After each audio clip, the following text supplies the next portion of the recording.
preparing for a group Zoom meeting tonight, and I'm working on a student's garden up in New South Wales.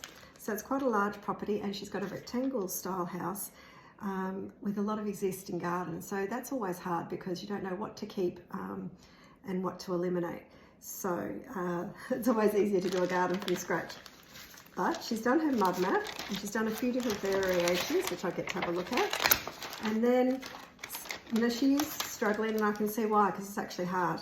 And then what I'll do is I'll spend a little bit of time, put a piece of trace paper over the top. I'll put a little bit of clear paper between so I can come up with some fresh ideas. And this is what I've sort of come up with. Let's keep the existing crepe myrtles that she has in this line here. Let's repeat it in another garden bed opposite, and let's give it a little bit of a formal shape because the rest of her garden is quite formal.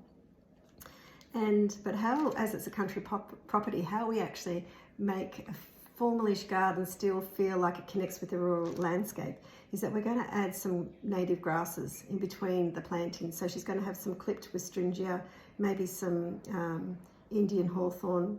There's a lovely variety called Snow Maiden, which is small and naturally doming. Then we'll put some, maybe even some seasonal bulbs in between.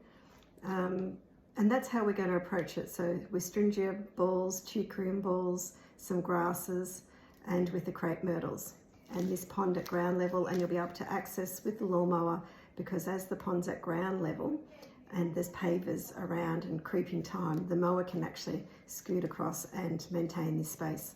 And I really think it's important when you're designing a garden that you're designing it with maintenance in mind. And on a large property, you don't want to have to get off your mower because it takes a lot of time to look after a garden this size, and it's important to, you know, have that, you know, in the forefront of your mind.